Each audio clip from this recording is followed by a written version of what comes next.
Evangelio de hoy, miércoles, primera semana de Adviento, feria. San Francisco Javier, patrono de los misioneros. Primera lectura. Lectura del libro de Isaías, capítulo 25, versículos del 6 al 10. El Señor preparará para todos los pueblos un banquete. En aquel día enjugará las lágrimas de todos los rostros y nos salvará. En aquel día el Señor del universo preparará sobre este monte un festín con platillos suculentos para todos los pueblos, un banquete con vinos exquisitos y manjares sustanciosos. Él arrancará en este monte el velo que cubre el rostro de todos los pueblos, el paño que oscurece a todas las naciones. Destruirá la muerte para siempre. El Señor Dios enjugará las lágrimas de todos los rostros y borrará de toda la tierra la afrenta de su pueblo.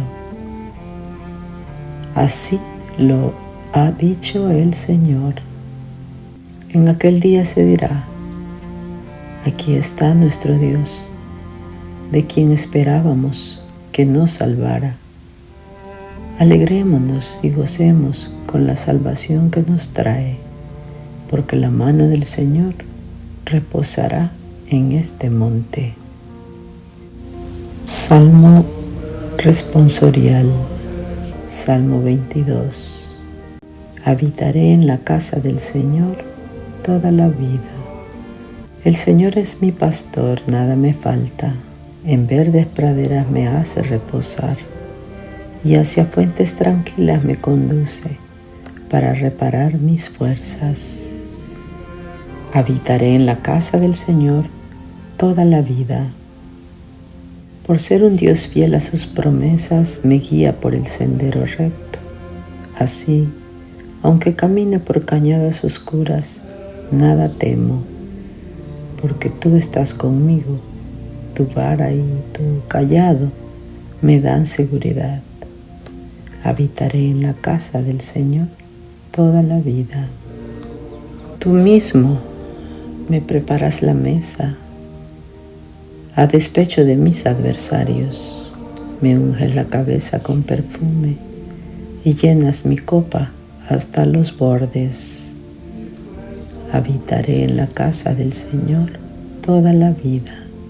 Tu bondad y tu misericordia me acompañan todos los días de mi vida, y viviré en la casa del Señor por años sin término.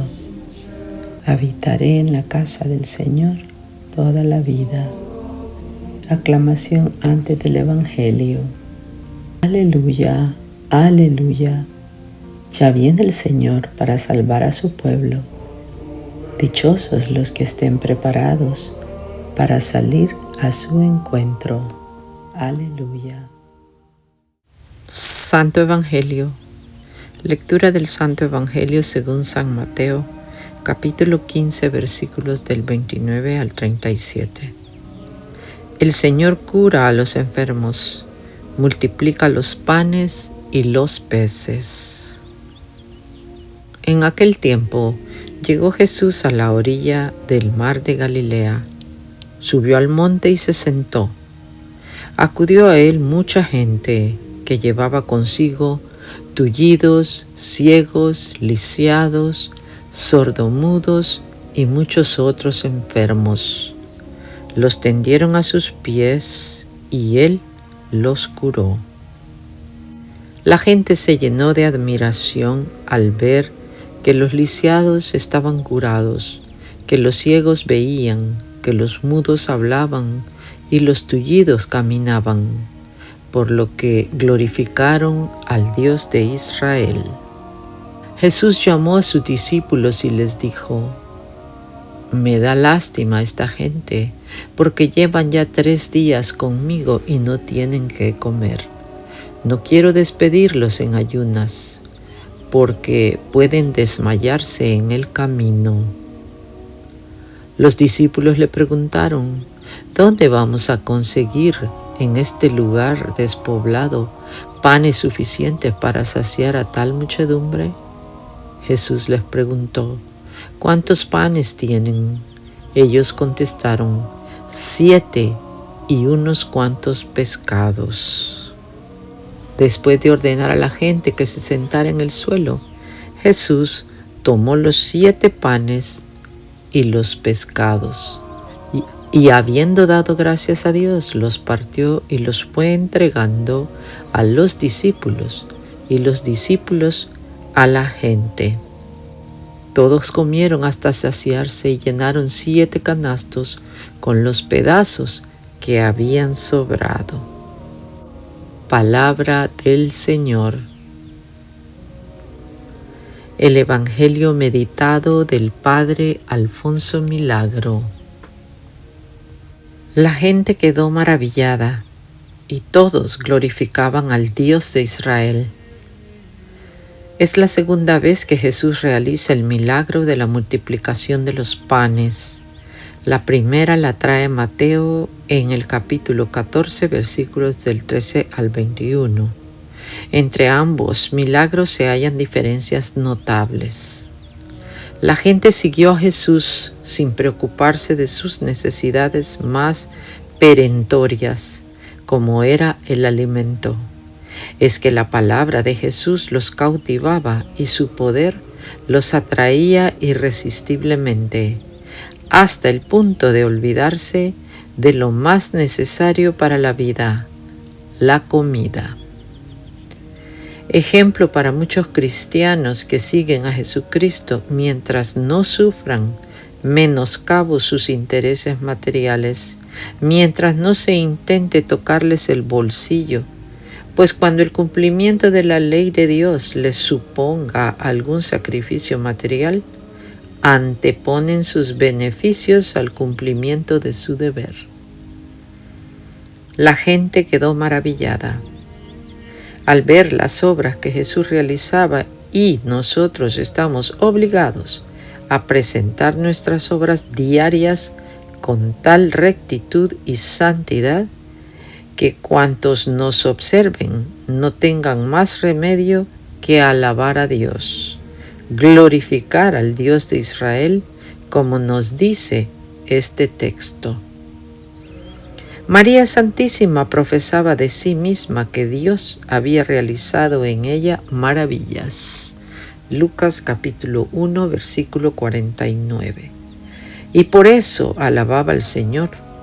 Tú tienes que reconocer con humildad que con verdad que Dios también en ti realizó las obras de su poder y de su misericordia, y por ello tú, como la gente del Evangelio y como la Virgen de Nazaret, has de glorificar, es decir, dar gracias al Señor y alabar su bondad para contigo. Siento compasión de esta gente. Este milagro realizado por Jesús es una nueva manifestación del poder y de la misericordia de Jesús, que se compadece de aquella gente y socorre su necesidad. La verdadera compasión no se contenta con lamentar el mal, lo remedia si está en su mano, y cuando no lo puede remediar, comparte al menos la aflicción y el dolor.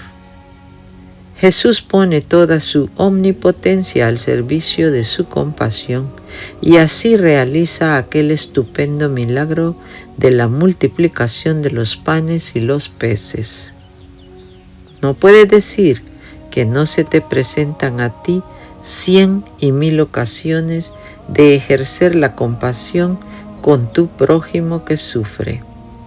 Acepta voluntariamente y con sincero corazón el sacrificio que debas imponerte para remediar las necesidades de tu prójimo.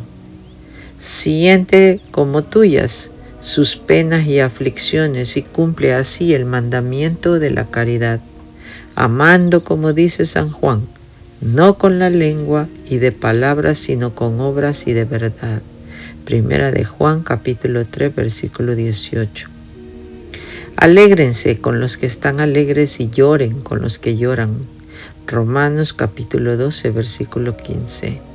Nos aconseja San Pablo: el que no se preocupa por las situaciones aflictivas de su prójimo es porque no lo ama, y el que no ama a su hermano tampoco ama a Dios. Primera de Juan capítulo 4, versículo 20. Vivencia.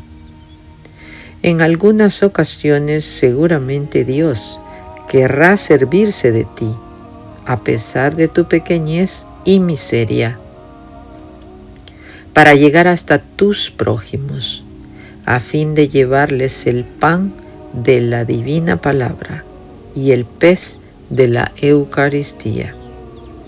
No te pide Dios que tú dispongas de grandes cosas, grandes talentos y cualidades para ser instrumento de su gracia, pero sí te pide que pongas a su disposición lo poco que posees, dejando lo demás para que lo socorra la providencia del Señor.